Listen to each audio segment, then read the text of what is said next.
Umdatul Ahkam qala al-muallif rahimahullahu ta'ala wa nafa'ana bihi wa bi'ulumihi fid dharain amin. An Sahl bin Sa'd as-Sa'idi radhiyallahu anhu anna rijalan, bahwasanya beberapa orang, tamarau, mereka berdiskusi, fi mimbari Rasulillah sallallahu alaihi wasallam, tentang mimbarnya Rasul sallallahu alaihi wasallam.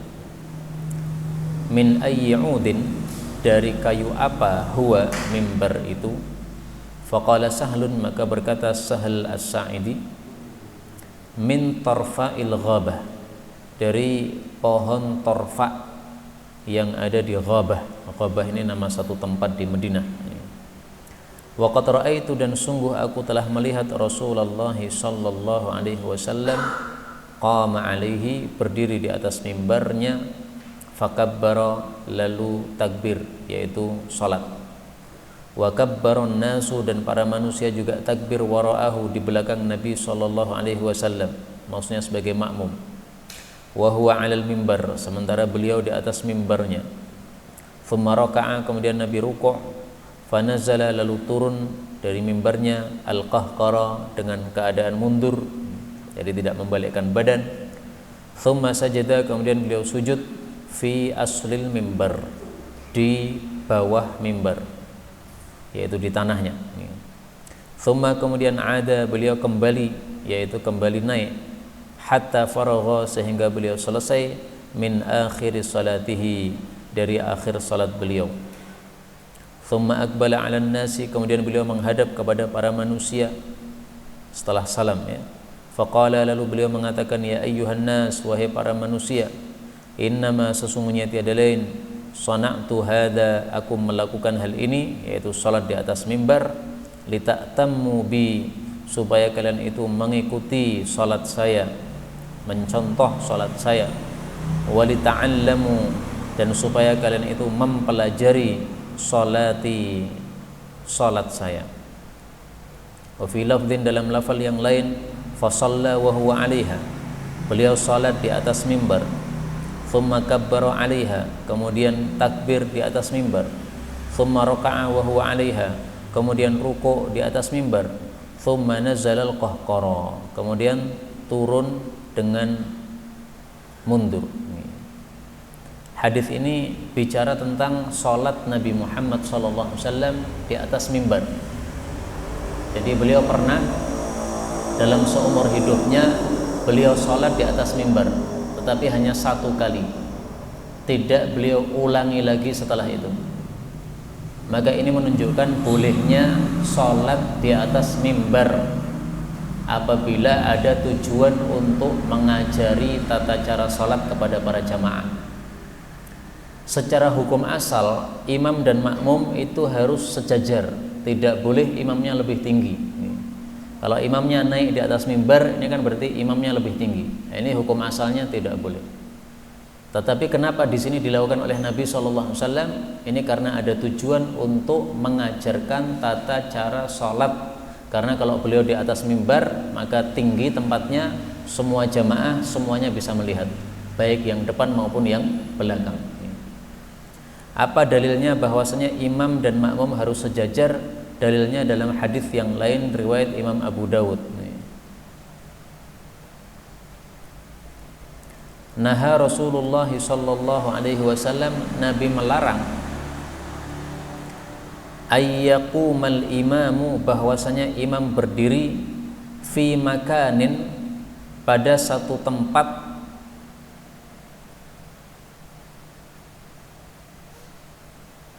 arfa'u minal makmum, yang lebih tinggi daripada makmumnya.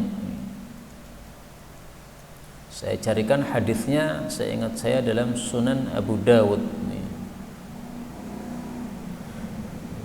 Nah, ini hadisnya. Idza, apabila ammar rajulul qauma, seseorang mengimami suatu jamaah, fala yaqum, janganlah dia berdiri, fi makanin arfa', di tempat yang lebih tinggi, min maqamihim, daripada tempatnya para jamaah. Jadi hukum asalnya adalah imam sama makmum itu harus teleser. Maksudnya apa? Sejajar. Kalau imamnya di atas ya makmumnya di atas. Kalau imamnya di bawah, makmumnya di bawah, sama. Tidak boleh imamnya lebih tinggi. Karena itu dulu di Solo ada satu masjid imamnya itu lebih tinggi sekitar 1 jengkal. Tetapi kemudian setelah guru saya sholat di situ dan beliau tidak mau naik di tempatnya imam karena lebih tinggi, beliau maunya mundur di shaf yang pertama.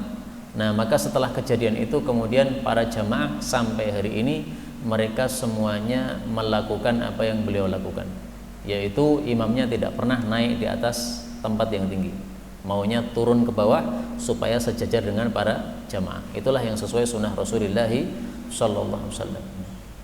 Karena itu tempat imam tidak usah dibuat lebih tinggi, karena sebagian masjid itu tempat imam dibuat lebih tinggi. Ini para jamaah di bawah, kemudian imamnya naik sekitar 1,5 hasta. Ada sebagian masjid kayak begitu. Nah, ini nggak sesuai sunnah. Kalaupun mau dibuat lebih tinggi dikit yang tidak kentara nggak apa-apa. Misalnya jaraknya hanya 1 ruas jari ini. Nah, ini nggak apa-apa, karena 1 ruas jari naik sedikit ini tidak kentara naik. Kalau kita tidak melihat ke bawah tidak akan ketahuan bahwa imamnya lebih tinggi, karena sedikitnya apa? Jaraknya. Baiklah, kita ambil beberapa hadis dari hadis ini, beberapa faedah dari hadis ini. Faedah yang pertama, tamarau, debat. Debat dalam masalah ilmu ini tidak tercela apabila tujuannya untuk mengetahui mana yang benar. Ini para sahabat debat dalam rangka untuk mengetahui kayu mimbar Nabi itu terbuat dari apa, dari pohon apa. Ini saking detailnya para sahabat dalam memeriksa sunnah Nabi SAW, sampai-sampai mereka itu pengen tahu mimbar Nabi kayunya kayu apa, sehingga suatu saat kalau mimbarnya Nabi rusak atau dicuri orang atau terbakar misalnya, bisa diganti dengan kayu yang semisal dulu di masa Nabi SAW. Saking senangnya sahabat dengan Nabi itu, sampai sedetail itu mereka itu memperhatikan gerak-gerik dan perilaku Rasulullah SAW. Tetapi para ulama menjelaskan bahwa mimbar itu tidak harus seperti mimbarnya Nabi. Mimbar seandainya tidak dari kayu tetapi dari batu, nggak ada masalah. Maka banyak masjid-masjid di Arab Saudi yang mimbarnya bukan dari kayu tapi dari batu. Jadi sudah dibangun permanen di masjid tersebut. Ada tangganya naik, imamnya naik, kemudian naik di atas mimbar ceramah, dan itu sangat tinggi sehingga para jamaah kalau mau nonton imamnya ini harus dongak gini, karena tinggi. Ya itu nggak ada masalah. Memang tidak sesuai mimbarnya Nabi, tapi nggak apa-apa. Kemudian mimbarnya Nabi ini tangganya itu ada 3. Pertama naik, kedua naik lagi, ketiga naik lagi, sudah. Nah, habis itu ada kursinya, ya. Sehingga beliau kalau berada di atas tangga yang ketiga, ini kalau mau istirahat untuk istirahat dari khutbahnya, maka cukup langsung duduk pada kursi yang sudah disiapkan. Seperti ini, Pak. Ini mirip mimbarnya Nabi. Tangganya 3, kemudian di belakangnya ada kursinya. Hanya mimbarnya Nabi itu tidak pakai hiasan-hiasan kayak begini, nggak pakai sungkup, nggak pakai pinggiran. Jadi sederhana sekali,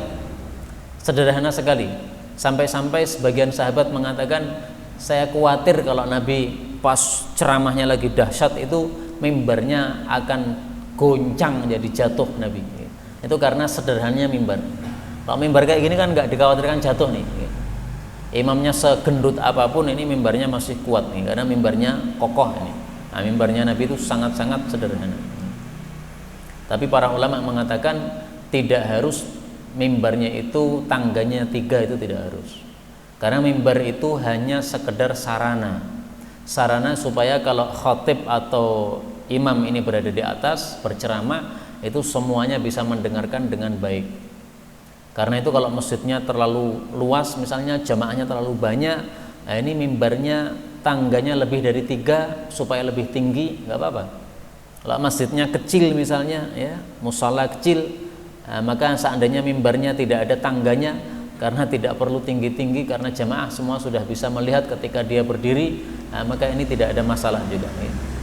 Tapi saya meyakini orang-orang yang membuat mimbar dengan 3 tangga seperti ini, kalau dia niatannya karena cinta kepada Rasulullah SAW, maka insya Allah dia dapat pahalanya. Faedah berikutnya, dalam hadis ini disebutkan Nabi sholat di atas mimbar kecuali ketika sujud, maka beliau itu nazalal qahqara. Beliau itu sujudnya turun dari mimbarnya kemudian sujud di tanah. Ini menunjukkan 2 perkara. Pertama, bahwasanya mimbar Nabi bukan mimbar yang luas. Karena kalau mimbarnya luas, maka beliau sujudnya tidak perlu turun mimbar. Saya pernah melihat sebagian mimbar itu luas sekali, bagian bawahnya ini luas. Sehingga kalau imamnya berdiri di atas mimbar itu sujud masih cukup. Nah, mimbarnya Nabi nggak kayak begitu, sehingga beliau perlu turun. Yang kedua, menunjukkan bahwa orang yang sedang sholat tidak boleh membelakangi kiblat. Makanya Nabi ketika turun dari mimbar itu turunnya mundur. Karena kalau beliau tidak mundur, itu akan membelakangi kiblat. Nah, maka dadanya ini masih tetap menghadap ke arah kiblat, sehingga mundur. Karena itu kalau kita sedang sholat, kemudian rumah terkunci, ada orang yang mengetuk pintu, istri kita misalnya, nah kita membuka kuncinya itu nggak apa-apa, yang penting jangan membelakangi kiblat. Misalnya sholat di tengah sini nih, pintunya di utara situ, nah, maka berjalan ke utara nggak apa-apa, tapi berjalannya begini, geser. Kalau panjenengan begini, nah berarti sudah tidak menghadap ke arah kiblat lagi, yang menghadap malah sisi dari tubuh. Nah, ini sudah batal sholatnya, karena sholat wajib menghadap ke arah kiblat. Faedah berikutnya, dalam hadis ini Nabi mengatakan, wahai para manusia, saya lakukan ini supaya kalian mencontoh saya dan supaya kalian mempelajari sholat saya. Nah, dari sini diambil pelajaran bahwa dalam bab-bab pengajaran, sesuatu yang asalnya tidak boleh itu jadi boleh. Tadi sudah saya bacakan dalil bahwasanya imam tidak boleh lebih tinggi daripada makmum. Lah kenapa di sini Nabi kok melanggar? Beliau malah lebih tinggi daripada makmum. Ini karena babnya bab pengajaran. Saya ingin mengajarkan bagaimana tata cara salat yang benar supaya dilihat. Karena itu Imam Malik berfatwa bahwasanya orang membaca Quran dari belakang naik itu tidak boleh kecuali dalam bab pengajaran.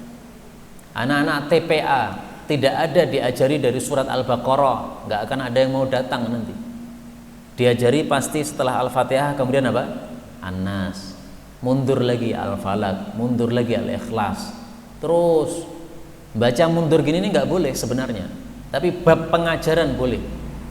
Jadi kalau kita tilawah Quran, baca Quran, tadarusan misalnya, yuk kita tadarusnya mundur saja. Karena sudah bosan tadarus sejak dulu urut gitu, mundur aja mundur nih. Nah itu nggak boleh.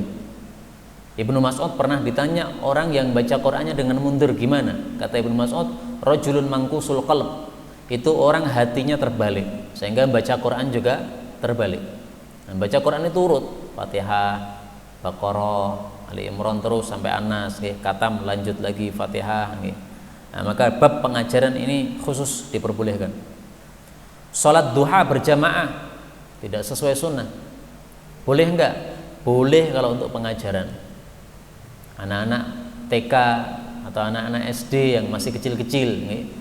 Nah, pada jam 9:30 istirahat dari sekolah, istirahat dikumpulkan di masjid karena sekolahnya ada masjidnya. Sholat duha jamaah boleh enggak? Boleh, ini bab pengajaran. Tapi nanti kalau sudah gede jangan jamaah lagi. Bapak-bapak dikumpulkan untuk sholat jamaah duha, nah, itu tidak sesuai sunnah. Bapak-bapak sudah ngerti sholat duha, sudah paham sholat sendiri-sendiri aja. Sholat hajat juga begitu. Sholat hajat itu sendiri-sendiri, bukan dikumpulkan berjamaah gitu, bukan. Kemudian di sini disebutkan aqbala 'alan nas, selesai sholat Nabi menghadap pada para jamaah. Nah ini sunnahnya. Imam kalau sudah selesai sholat itu menghadap kepada para jamaah, tidak tetap menghadap ke arah kiblat. Boleh menghadapnya lurus begini, boleh juga menghadapnya miring. Seperti dalam mazhab Syafi'i ya, imamnya menghadap ke utara sehingga dia memberikan pundak kanan kepada para jamaah dan pundak kirinya di arah kiblat. Enggak apa-apa. Atau seperti mazhab Hanafi dibalik, berarti imamnya menghadap ke arah selatan sehingga para jamaah dikasih pundak kiri, kemudian pundak kanan ini menghadap ke arah kiblat. Enggak apa-apa. Jadi boleh miring, boleh apa? Menghadap lurus kepada para jamaah. Sebagian ulama mengatakan kalau imam ini setelah selesai salat ingin berceramah, maka hendaklah dia menghadapnya lurus seperti di sini, aqbala 'alan nas, menghadap pada para manusia, berarti lurus. Kenapa? Karena ingin menyampaikan sesuatu. Tapi kalau tidak ingin menyampaikan sesuatu, hanya zikir saja biasa, maka dia berarti posisinya posisi miring tadi. Kita lanjutkan hadis 138. Wa an Abi Hurairah radhiyallahu anhu anna Rasulullah sallallahu alaihi wasallam qala man ightasala, barang siapa yang mandi yaumal jumu'ati pada hari Jumat, ghuslal janabah atau ghuslal janabah seperti mandi janabat, thumma raha, kemudian berangkat fi sa'atil ula pada jam yang pertama, faka'annama qarraba badanatan, maka seolah-olah dia itu berkurban unta. Waman raha fi sa'ati tsaniyah, barang siapa yang berangkat pada jam yang kedua, faka'annama qarraba baqarah, seolah-olah dia berkurban sapi. Waman raha fi sa'ati tsalitsah, barang siapa yang berangkat pada jam yang ketiga, faka'annama qarraba kabshan aqran, seolah-olah dia korban kambing kibas jantan yang tanduknya bagus. Kabsh itu kambing kibas jantan, kalau betina tidak disebut kabsh. Wa man raha fi sa'atir rabi'ah, barang siapa yang berangkat pada jam yang keempat, faka'annama qarraba dajajah atau dujajah, seolah-olah dia korbannya ayam. Yang kelima, wa man raha fi sa'atil khamisah, siapa yang datang pada jam yang kelima, faka'annama qarraba baydah, seolah-olah dia berkorban telur. Fa idza kharajal imam, kalau imam sudah datang, hadaratil malaikah, para malaikat pun datang. Kalau imam sudah keluar, maksudnya sudah naik mimbar, ya, maka para malaikat pun datang, yastami'una dzikra, mereka mendengarkan peringatan, maksudnya mendengarkan khutbah. Hadis ini bicara tentang adab dan fadilah datang untuk Jumatan ke masjid pagi-pagi. Semakin pagi datangnya, semakin besar pahalanya. Yang datang pada jam pertama itu seperti orang korban unta. Datang jam yang kedua seperti korban sapi. Jam ketiga seperti korban kambing. Jam keempat seperti korban ayam. Jam kelima seperti korban burung. Jam keenam seperti korban telur. Jadi ada 6 jam. Lah di sini tadi kan cuma 5 jam. Nah, yang satunya itu tambahannya pada riwayat Imam Ahmad, faka'annama qarraba usfuran, seperti korban burung. Wa rajulun qaddama usfuran, setelah dajajah, setelah ayam, kemudian usfuran, seperti orang yang korbannya burung. Setelah burung baru baydah, korban telur. Nah, berarti totalnya 6 jam, 6 urutan. Nah, sekarang apa yang dimaksud as-sa'atil ula, jam yang pertama ini maksudnya gimana? Ini diperselisihkan oleh para ulama. Sebagian ulama mengatakan jam-jam ini dilihat dari jam-jam dalam satu hari. Dalam satu hari ada 24 jam. Siangnya 12 jam, malamnya 12 jam. Itu kira-kira kalau siang dan malamnya setara. Nah, maka untuk mengetahui jam-jam ini dimulai dari terbitnya matahari. Terbit matahari, nah itu adalah jam pertama sampai 1 jam berikutnya. Jam berikutnya ini jam kedua. Karena itu hadis ini kalau diterapkan pada masa sekarang itu dimulai dari jam 6 pagi. Jam 6 sampai jam 7 ini jam pertama, 7 sampai 8 ini jam kedua, 8 sampai 9 ini jam ketiga, 9 sampai 10 ini jam keempat, 10 sampai 11 ini jam kelima, 11 sampai 12 ini jam keenam. Siapa yang datang Jumatan jam 11 berarti dia seperti korban telur. Kalau pengen korban unta, dia datangnya jam 6 pagi sampai jam 7 pagi. Berarti sekarang ini ada enggak Pak yang korbannya korban unta, ada enggak? Enggak ada, semuanya korban ndok. Ini kalau memakai tafsiran pertama. Ada tafsiran kedua. Tafsiran kedua mengatakan bahwa yang dihitung ini bukan jam-jam tersebut, tetapi yang dihitung itu adalah yang pertama kali datang. Pertama kali datang seperti korban unta, yang kedua datang seperti korban sapi, 3, 4, 5, 6. Nah, orang ke-6 ini seperti korban telur. Ke-7 dan seterusnya sembuh seperti korban apa nggak ngerti saya. Dan pendapat yang kedua itu sesuai dengan hadis yang saya bacakan tadi, yaitu riwayat Imam Ahmad. Karena Nabi mengatakan, yaktubuna man jaa'a minan nas ala qadri manazilihim. Para malaikat pada hari Jumat mencatat orang-orang yang datang sesuai kadar posisi mereka. Farajulun qaddama jazuran. Maka ada satu orang seperti korban unta. Wa rajulun qaddama baqarah. Dan orang seperti korban sapi. Nah, ini berarti dihitung per orang. Datang pertama, nah ini korban unta. Meskipun datangnya jam 11, pokoknya datang pertama. Nah, maka tafsiran kedua ini lebih mudah untuk kita terapkan. Karena kalau kita mengikuti tafsiran pertama, kita pengen korban unta harus datang jam 6 sampai jam 7. Dan itu susah diterapkan sekarang.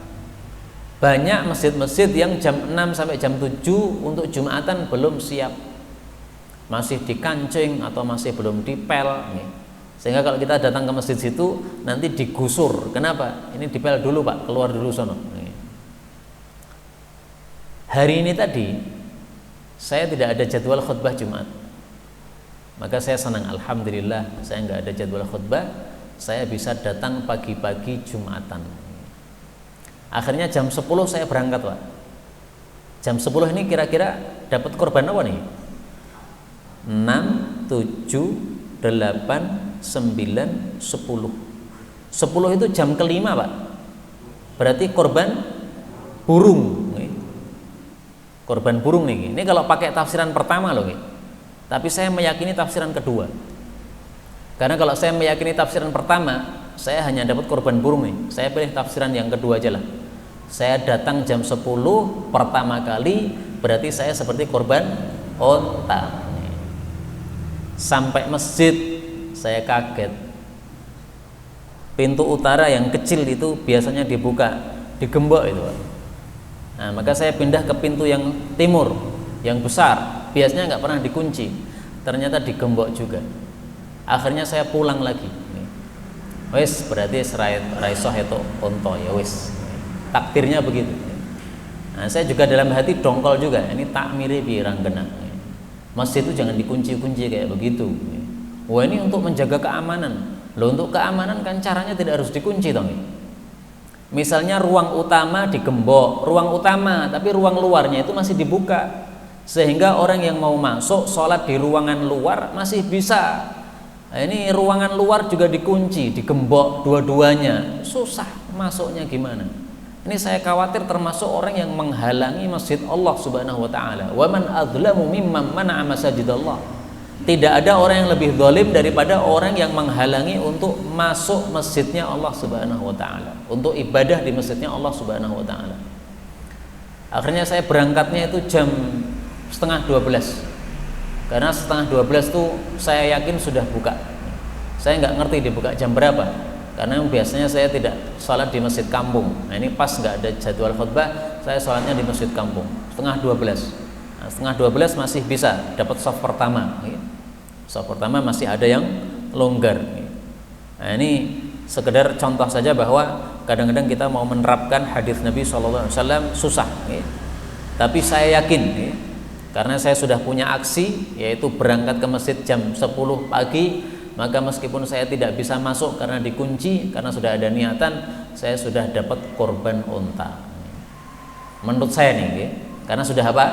Niatan. Sebagaimana Nabi mengatakan, likulli imri'in ma nawa, masing-masing orang mendapatkan apa yang dia niatkan. Udah niatkan onta malah dikunci, ya sudah, bismillah, insyaallah tetap dapat.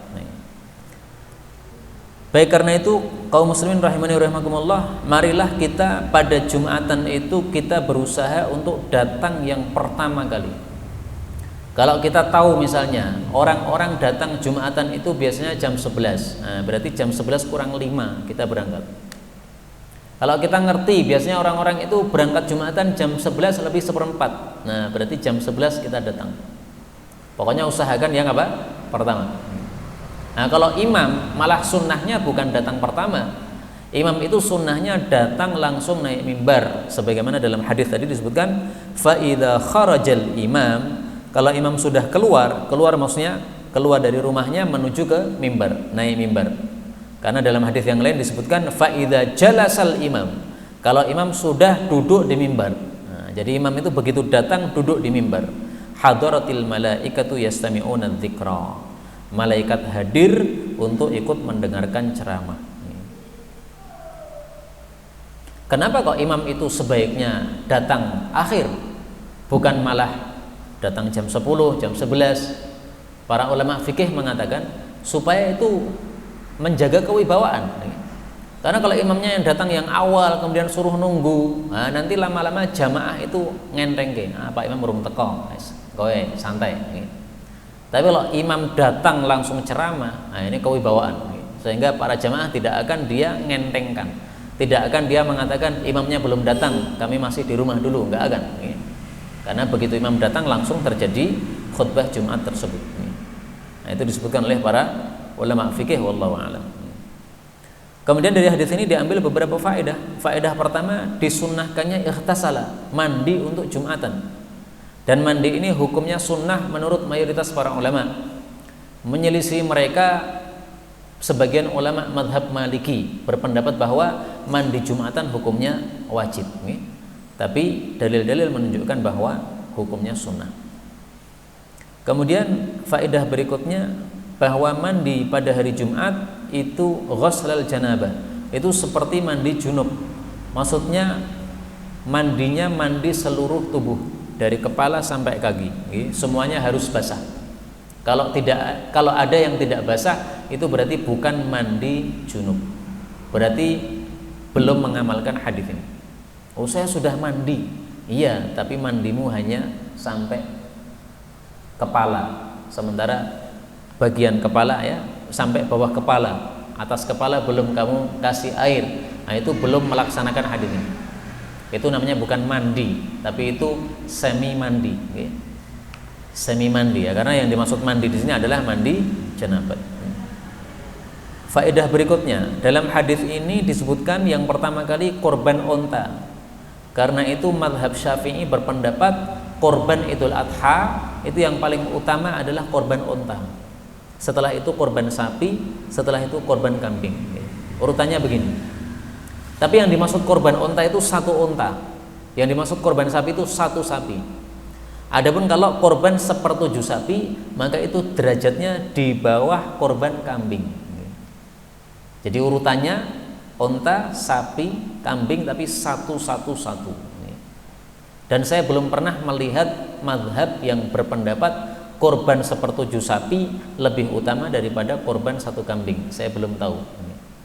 Jadi tampaknya para ulama sepakat 1/7 sapi itu derajatnya di bawah kambing. Tapi sekarang ini katanya korban kambing semakin sedikit, banyak yang pindah ke sapi. Saya pernah tanya kepada seorang ustadz, sekarang ini kenapa orang-orang suka korban sapi, ustadz? Nah, maka beliau mengatakan karena korban kambing itu dagingnya dikit, nah, kalau sapi dagingnya banyak, sehingga sama-sama misalnya keluar 2 juta. 2 juta untuk kambing dan 2 juta untuk sapi, itu hasilnya lebih banyak dagingnya sapi. Nah, mungkin dari sisi itu mereka suka sapi. Tapi seandainya pengen lebih besar pahalanya, itu lebih utama yang apa? Kambing tadi. Karena dia korban 1 nyawa. Sementara kalau korban sapi itu korban 1/7 nyawa. Dia mempersembahkan apa? 1/7 nyawa, bukan mempersembahkan satu nyawa. Ya, tapi meskipun demikian nggak ada masalah, korban sapi juga nggak apa-apa. Yang dulu suka kambing sekarang pindah sapi, nggak ada masalah. Karena dengan korban sapi meskipun kita korban 1/7, tetapi kita bisa sedekah daging lebih banyak. Kalau kita korban kambing maka sedekah dagingnya lebih sedikit.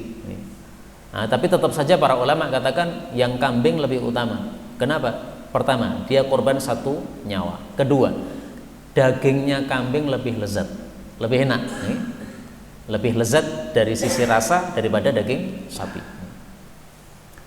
Kembali ke sini, dalam hadis ini disebutkan fa idza kharajal imam hadaratil malaikah. Kalau imam sudah naik mimbar, maka malaikat hadir untuk mendengar khutbah. Artinya malaikat sudah tidak mencatat lagi. Jadi jangan sekali-kali kita datang Jumatan imam sudah naik mimbar. Karena kalau imamnya sudah naik mimbar, kita datang ke masjid, nama kita tidak dicatat oleh malaikat. Karena sebagian orang itu ada yang sukanya gitu, Pak. Saya pernah berada di satu masjid di mana masjid itu selalu sepi, tidak ada yang datang kecuali 1-2 orang. Orang-orang masih berada di rumah masing-masing dan mereka baru mau masuk masjid kalau sudah dikumandangkan adzan Jumat. Jadi imamnya dulu naik mimbar, kemudian adzan, baru orang-orang masuk masjid. Nah, itu ada di satu masjid yang saya pernah mampir di situ. Nah, karena itu waktu itu saya akali gimana supaya jamaah ini masuk masjid sebelum imamnya naik mimbar. Nah, maka begitu masjid-masjid yang sebelah sudah pada adzan, imamnya belum datang, saya langsung adzani. Imamnya belum datang tapi langsung saya adzani. Karena saya anggap wah imamnya rateko nih. Nah, nanti yang imam saya saja. Karena masjid memang masjid terkenal masjidnya tidak teratur. Kadang imamnya datang, kadang tidak, kadang ada khotibnya, kadang tidak. Akhirnya saya adzani. Nah, begitu saya adzani, jamaah kampung itu pada datang. Sampai di masjid kaget, urung enek imamnya. Biarkan. Nah, setelah adzan selesai, saya baru tanya, niki jadwalnya sinten niki, sing khotib sinten niki. Nah, kemudian disebutkan, oh ini jadwalnya Pak Fulan. Nah, ternyata Pak Fulan tidak datang. Memang tidak datang, ya. Yang ditunggu tidak datang. Akhirnya mereka mengatakan pun panjenengan mawon. Nah, akhirnya saya adzani, saya khutbahi, saya imami, saya komati, semuanya di PKB. Nah, gimana lagi? Nggak ada yang petugasnya nggak rapi, memang masjid tersebut terkenal. Nah, karena itu jamaah rahimani wa rahimakumullah, kalau kita bisa datang Jumatan pertama itu alhamdulillah bagus, pahalanya paling besar. Kalau tidak bisa minimal datangnya sebelum azan. Kalau sudah azan kita baru datang, nama kita nggak dicatat oleh malaikat. Dan ini hadis menunjukkan juga bahwa malaikat itu tahu nama-nama kita. Karena ditulis Fulan bin Fulan, berarti kan tahu nama kita siapa. Hadis berikutnya 139. An Salamah bin Al-Aqwa radhiyallahu anhu, wa kana, dan adalah Salamah min ashabis syajarah, termasuk orang-orang yang baiat di bawah pohon, baiat kepada Nabi SAW, baiat perang. Qala, dia mengatakan, kunna, adalah kami dulu nusalli salat ma'a Rasulillahi sallallahu alaihi wasallam, bersama Nabi, salat al-jumu'ah, salat Jumat. Tsumma nansharif, kemudian kami pulang, walaysa lil hitan, sementara tidak ada bagi tembok-tembok, dhillun, naungan, nastadhillu bihi, yang kami dapat bernaung padanya. Wa fi lafdhin, dalam lafal yang lain, kunna nujammi, kami dulu Jumatan ma'a Rasulillah sallallahu alaihi wasallam idza zalatis syamsu, ketika matahari sudah tergelincir. Tsumma narji, kemudian kami pulang, fanatatabba'u, lalu kami mengikuti al-fai'a, bayangan. Hadis ini menunjukkan bahwa waktu sholat Jumat itu sama dengan waktu sholat duhur, yaitu apa? Menunggu ketika matahari sudah tergelincir. Jadi jangan sekali-kali melakukan sholat Jumat kecuali sudah masuk waktu duhur. Kalau azannya atau khutbahnya sebelum masuk waktu masih sah, nggak ada masalah. Misalnya, masuk waktu zuhur jam 12 kurang seperempat, misalnya. Kemudian azannya jam 12 kurang 20 menit, masih sah. Karena nanti khutbahnya itu sekitar 10 menit paling cepat. Nah, itu sudah masuk waktu duhur. Berarti sholatnya Jumatnya sudah yakin pasti sudah masuk waktu duhur. Tapi tetap saya hasung bahwasanya adzan Jumat menunggu sudah tergelincir matahari. Misalnya tergelincirnya jam 12 lebih kurang seperempat. Jangan adzan kecuali sudah jam 12 kurang seperempat. Kenapa? Karena ada sebagian orang yang tidak Jumatan, dia sholatnya di rumah. Nah, orang yang sholatnya di rumah, ketika dia mendengar adzan Jumat, padahal belum masuk waktu duhur, dia mengira sudah masuk waktu duhur. Kalau dia sholat duhur, nanti sholatnya tidak sah. Kasihan. Ada orang sakit, ada wanita yang memang tidak wajib ke masjid, dia sholatnya duhur di rumah. Begitu mendengar adzan, dia kira sudah duhur, dia sholat duhur. Kasihan, tidak sah karena sholatnya belum masuk waktu. Meskipun sholat kita yang Jumatan sudah masuk waktu, tapi hendaklah dijaga masalah ini. Ini pendapat mayoritas para ulama. Menyelisih mereka madhab Hambali. Madhab Hambali berpendapat sholat duhur boleh dilakukan, sholat Jumat boleh dilakukan sebelum tergelincir matahari. Ini madhab Hambali. Tapi madhab Hambali dalam hal ini tidak kuat. Kenapa? Karena di sini disebutkan idza zalatis syamsu. Jumatan itu ketika matahari sudah tergelincir. Lah ini walaysa lil hitani dhillun. Pulang Jumatan tembok belum ada naungan. Berarti kan belum tergelincir. Karena ini tembok Kalau matahari belum tergelincir tidak mungkin ada naungan. Kalau matahari sudah tergelincir baru ada naungan temboknya itu. Nah, maka dijawab bahwa ini yang dimaksud belum ada naungan yang banyak. Karena di sini disebutkan dhillun nastadhillu bih. Belum ada naungan yang bisa digunakan untuk naungan. Naungannya masih dikit. Dan ini menunjukkan bahwa sholat Jumatan Nabi itu di awal waktu duhur. Sehingga selesai Jumatan temboknya sudah ada naungan, tapi naungannya sedikit. Belum banyak. Ini sekaligus menunjukkan khutbah Nabi tidak lama. Karena kalau khutbahnya lama, naungannya pun juga akan banyak juga. Ini khutbahnya pendek saja. Karena itu saya cocoknya seperti guru saya Syekh Utsaimin. Beliau kalau khutbah Jumat itu rata-rata antara 8 menit sampai 10 menit. Mentok paling lama itu 12 menit. Nah, mungkin karena pembahasannya cukup agak panjang, beliau perlu waktu agak lama, maka 12 menit. Tidak usah lama-lama khutbah Jumat itu. Nah, sholat Jumatnya lebih panjang, 15 menit atau 12 menit. Hadis terakhir pada pertemuan kali ini hadis 140 an Abi Hurairah radhiyallahu anhu qala kana an-nabiyyu adalah Nabi sallallahu alaihi wasallam yaqra'u fi salatil fajri membaca pada salat subuh yaumal jumu'ah pada hari Jumat alif lam mim tanzilul kitabi la raiba fihi. Ini surat As-Sajdah surat 32. Kemudian pada rakaat kedua membaca surah Hal Ata 'alal Insan. Ini surah Al-Insan atau surah Ad-Dahr. Hadis ini menunjukkan bahwa disunnahkan pada sholat subuh hari Jumat membaca 2 surat yang panjang ini, As-Sajdah sama Al-Insan. Tapi bacaan Nabi itu bukan bacaan yang terlalu cepat. Bismillahirrahmanirrahim. Enggak kayak begitu. Karena itu kalau jamaah tidak siap untuk dibacakan 2 surat yang panjang ini, tidak usah dipaksakan. Karena saya pernah mampir di satu masjid, imamnya orang Arab asli, dia tinggal di Indonesia. Kemudian karena dianggap orang Arab itu pinter, akhirnya disuruh ngimami. Padahal tidak semua orang Arab pinter. Termasuk orang Arab yang ngimami di masjid saya yang mampir itu tidak pinter dia. Dia mengatakan, bapak-bapak pakai bahasa Arab. Ini hari Jumat saya akan baca As-Sajdah sama Al-Insan. Ternyata dia membacanya dengan bacaan rakar Quran tadi. Halo ta'ala lisani menadar dalam mengusahaman seracak toblas. Kenapa? Gen ora suwe tapi ngamalkan sunnah. Nah, itu nggak benar kayak begitu itu. Dia pengennya ngamalkan sunnah tapi malah menyelisih sunnah. Kenapa? Nabi itu membacanya perlahan-lahan, seayat-seayat, nggak diewer-ewer kayak begitu tadi di eret-eret ditarik ditarik-tarik bacaannya, nggak kayak begitu. Itu malah tidak sesuai sunnah.